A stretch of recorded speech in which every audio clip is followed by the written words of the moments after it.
There are many topics in math that include estimation and rounding in some way. But I wonder sometimes if we do a very good job of teaching the basics, the foundational elements of estimation and rounding, just as a topic in itself, and then reinforce it in those other areas. Understanding what estimation really is and the purpose of estimation really needs to be our first step as we talk about this topic. This slide shows just one example.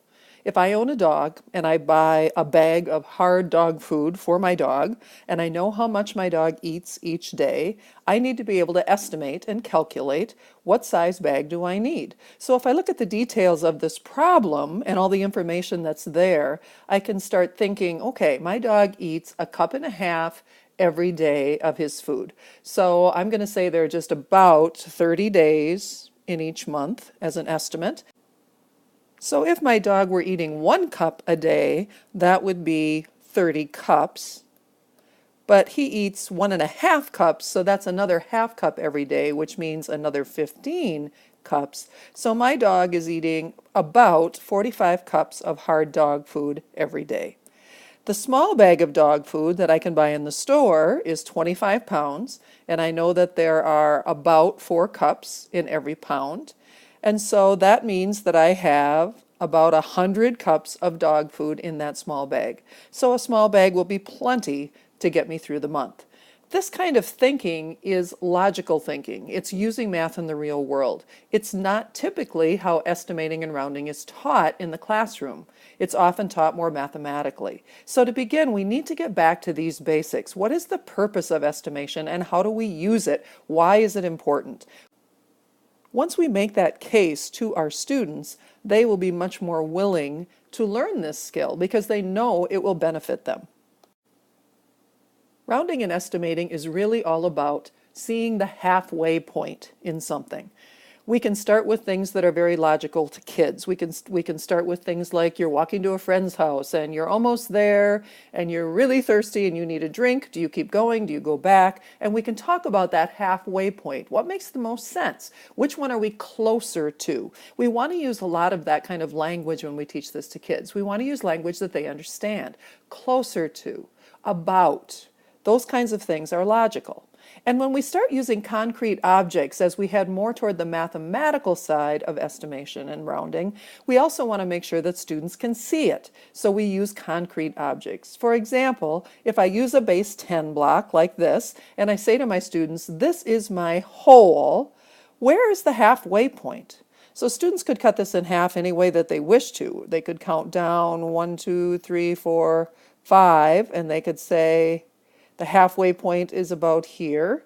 We can go half at the top or half at the bottom. Or they might say, I can cut it this way, and I can say this side is half. So if I had this much of my block, if a number that I was looking at represented that much of my block, I would have more than half. So what I have shaded here is closer to a whole block being shaded than it is to not having a block be shaded. So that more than half, less than half, seeing where half is our first point in teaching rounding and estimation. Half, or what is closer to a whole, or what is closer to the one before, or what is closer to the next one, needs to be our focus. We can do the same thing by looking at the circle. For example, if I have 3 of these pieces shaded, is that closer to a whole circle, or is it closer to not having a circle? Or I could say, is having those 3 shaded closer to a half, or is it closer to not having a half? If I had a part of a piece also shaded, I could say, as I look at that piece, is that closer to half of that piece? So I would include that piece in my estimate and say this is almost a half of the circle. Or would I not include this piece in my estimate and say this is closer to 3/8 of the circle. There are all kinds of ways to talk about estimation by using real objects and drawings and fraction circles and strips and base 10 blocks, but really what we're doing with all of them is we're talking about that halfway point. What is something closer to? Is it over that halfway point or is it under that halfway point? And if students understand that clearly, then when they get into mathematical estimation, they will be always thinking, okay, what's the halfway point here? As students are showing us this understanding, we want them to be able to draw pictures so that we can see that they really understand. So for example, here I have 3 5/8. That means I have 3 whole things and I have 5/8 of another whole thing. So we want students to be able to show us that. What does 3 5/8 look like? Now, if I were being asked to say round this or estimate to the nearest whole, then I want students to be able to look at this picture right here and say, well, what I have shaded is definitely more than half because here's half and I have this part shaded. So that's closer to another whole than it is to not counting this as a whole. So I want them to be able to say, if I were estimating, if I were rounding this to the nearest whole, I'm closer to 4 than I am to 3. If we look at this decimal, and we say to students, we'd like you to round this decimal to the nearest tenth. We'd like you to estimate by rounding to the nearest tenth. We want them to be able to draw something that they've used as a concrete object. So if, for example, they could draw what a base 10 block might look like. And they might say, okay, if we look at this, we have 5/10. 1, 2, 3, 4, 5. So that would be this much, 5/10. And then we have 2 more hundredths. Hundredths are the little blocks.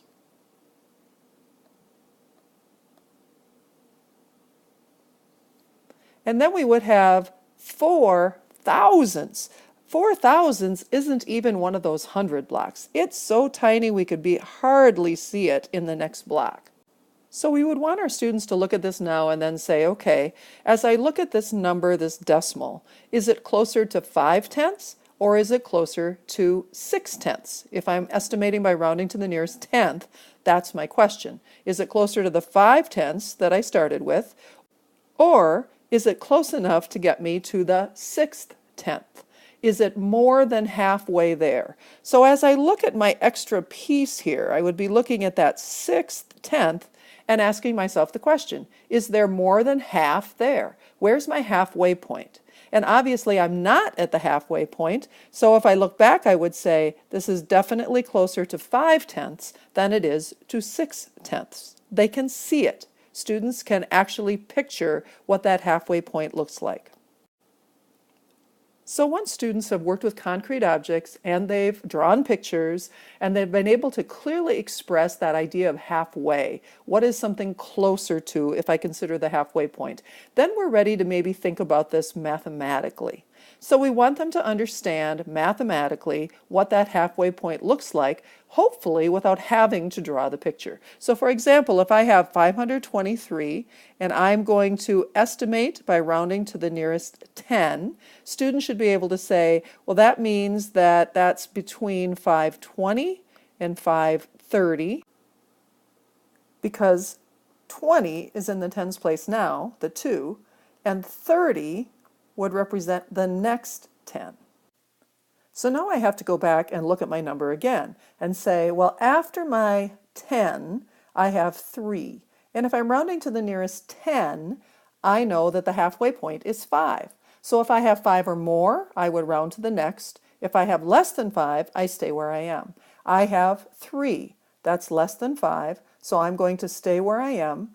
So rounding this number to the nearest 10 is 520. If I look at this number and I'm asked to round it to the nearest 100, I know that I have 8 hundreds now, and the next 100 would be 900. So I'm trying to figure out the halfway point. I know that the halfway point of 100 is 50. So if I look at what I have 69. 69 is more than 50, so I know that it's closer to 900 than it is to 800. If I look at this number and I'm asked to round to the nearest thousand, I know that I now have 9,000, and my next thousand would be 10,000. Half of 1,000 is 500. So if I look at what I have, I see that I have 876, which is more than 500, more than my halfway point. So I have to round to the next thousand, and my answer is 10,000.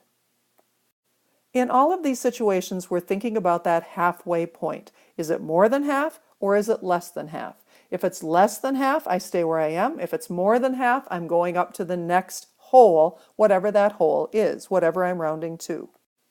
We want students to be able to apply that same kind of thinking as they work with decimals and fractions, because the concept is the same. We're still talking about a halfway point. So if I look at this number, this mixed number, and I say, what is the nearest whole number?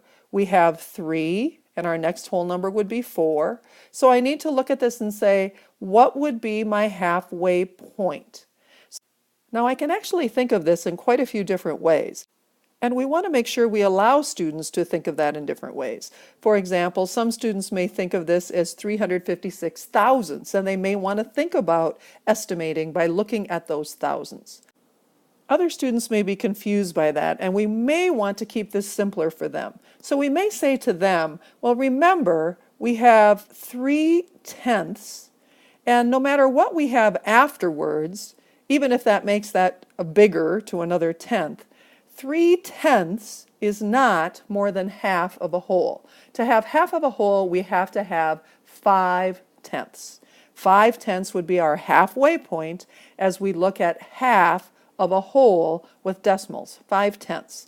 So we want students to look at this and say, well, we have 3/10, that's less than half, and even if we rounded this up to 4/10, we're still less than half. So mathematically, we are closer to 3 than we are to 4 as we look at this decimal. Also, we want students to be able to think about this using money, and money is a really practical, real-life application for students. So if we're rounding this to the nearest dollar, we would be between $4 and $5, and we want to know which one are we closer to? Where's that halfway point? So we can teach students, well, what is half of a dollar? Half of a dollar is 50 cents.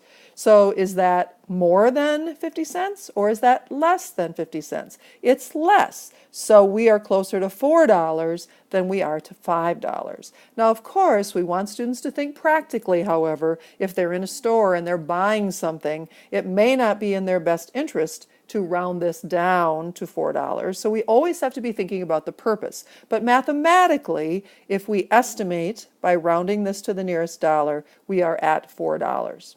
Fractions. We have 2 and 3/4. Are we closer to 2 or are we closer to 3? So students are now thinking about that 3/4.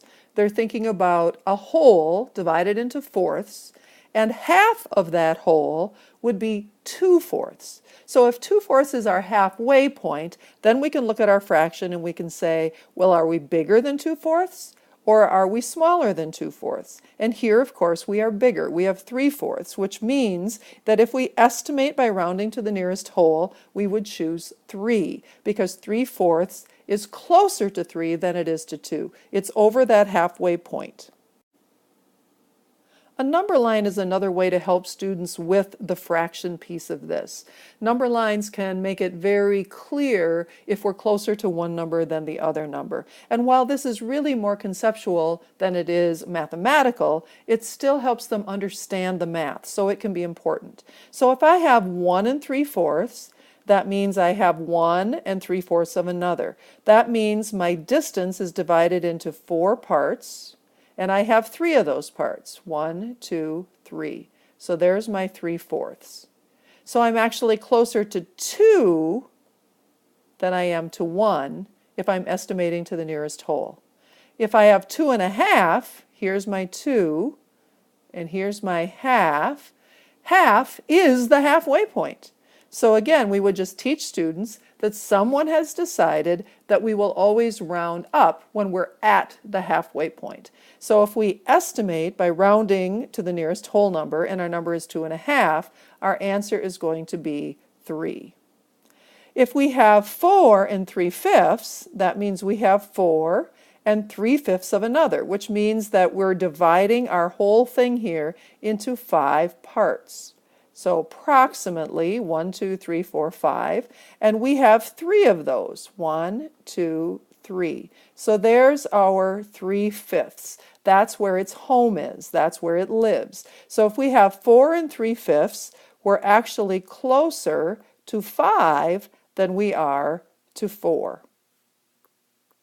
If I have 5 7/8, I have 5 wholes, and I have 7/8 of another one. That means I have to divide my part here into 8, and I'm going to take 7 of those. 1, 2, 3, 4, 5, 6, 7. So the home for my 7/8 is way over there.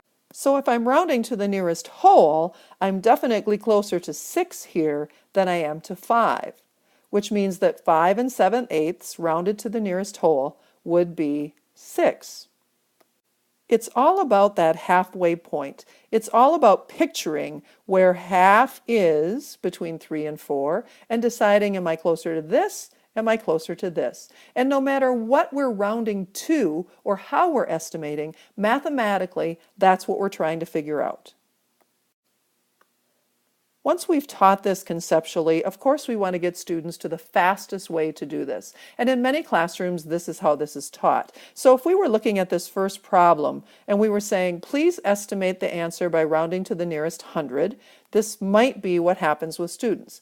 Well, the 3 is in the hundreds place. I look at the number next to it. That's bigger than 5, so I round up. So my answer would be 5,400. The 9 is in the hundreds place. I look at the number next to it. It's smaller than 5, so I round down or stay where I am. So my answer is 2,900. Then I can add them together, and I would be rounding to the nearest 100. However, as students do this, we always want to have them back up and check. Why are they making their decision based on whether this number is bigger or smaller than 5? We always want them to be able to think conceptually. So a better way for them to do this as they're explaining their thinking is to be able to say, if I have the number 5,362, the 3 is in the hundreds place, half of 100 is 50, I have 62. That's bigger than 50, so I round up. And that kind of thinking is not really that much more difficult to have students do. And it gets at the value and the meaning of the math. So if they look at 2,923, they can say, well, I have 9 hundreds, half of 100 is 50, I have 23, that's not 50, it's less than half, so I stay where I am. And if we reinforce that halfway idea, even when we get to procedure, it's going to be easier for students to understand the meaning of the math.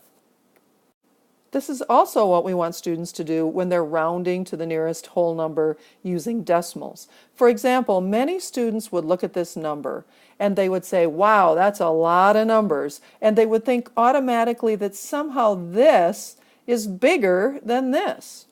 Hopefully, we've done our teaching very well conceptually with real objects so that they'll understand that 3/10 and 7/10 are very different, and that everything after that 10th place is tiny, tiny little pieces. And no matter how many of them we have, we're still not going to get even close to 7/10. So we want students to understand that they don't even really have to consider this because these pieces are so tiny. If we're looking at the nearest whole number, we're thinking, is this closer to 6 or 7? Well, if we're rounding to the nearest 10th, 5/10 is the halfway point. I only have 3/10. And even if I rounded that 3/10 up based on what I saw after, I would only be at 4/10. So my answer is 6. Here I have 2 7/10. 7/10 is more than 5/10. 5/10 is half of our whole, so I would round up to 3. So if I were rounding this problem to the nearest whole number, I would have 6 plus 3 to get 9. It's all about that halfway point. So if students do this problem traditionally, they're thinking, okay, I'm rounding to the nearest whole number, which means I'm going to look at the next number after it. I'm going to see a 3 smaller than 5, leave it alone. I'm going to see a 2 bigger than 5, round up.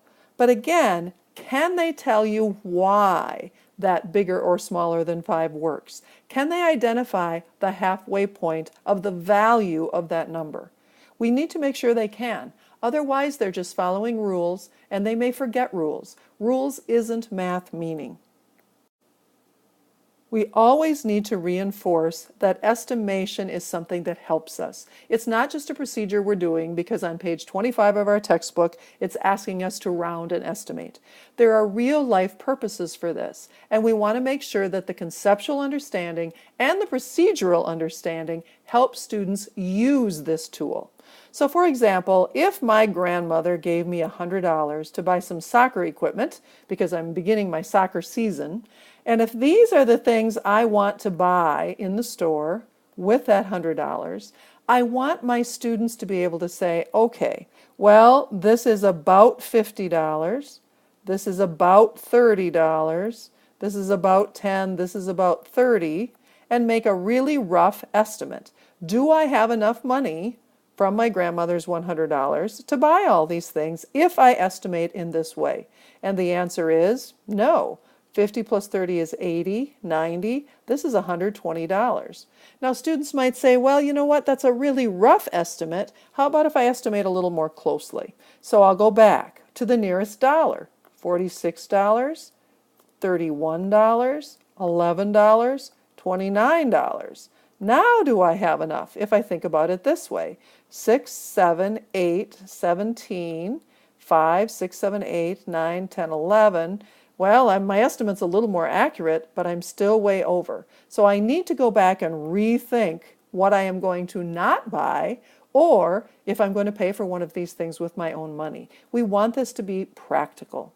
So students can use rounding and estimating to make a decision to predict an answer. I'm going into the store, and before I buy, I'm going to use these tools. Or they can use estimating to check an answer when they've completed a problem. It can be sort of a, is this reasonable? Does this make sense? For example, if I have 876 and I want to know how many 24s are there in 876, my students might be thinking, well, 24 is very close to 25, and I know that there are 4 25s in every 100, and I know that there are 8 hundreds in this problem, so that would be 32 25s, but I also have 76, and I know I can get at least 3 more 25s out of that, so that would be 35 25s. So I think my answer is going to be somewhere around 35. So if the answer I got when I calculated this problem is 36 remainder 12, I can look at that and I can say, well, that's at least in the ballpark. It's at least close. So even though my answer could be a little wrong, I could have made a mistake somewhere, it's at least logical. And that's another piece of evidence to help me know that my answer does at least make sense. So rounding and estimating are skills, again, that have a purpose. They're used in the world, and we need to emphasize this to students, and we need to have students work with these real applications as much as they can. If they are in a restaurant, they may need to estimate the bill. They may need to estimate what the tip will be based on the bill. If they're in a grocery store, they may need to estimate what the objects they are purchasing will cost, so they know if they have enough money. If they're building a project, they may need to estimate the amount of lumber that they will need. Estimation is something that happens in real life. It has a purpose. So we need to teach the purpose, we need to teach it conceptually, then we move to mathematical, but we're always coming back to, why does this matter in real life? What are the reasons that we need to use this skill and understand this skill?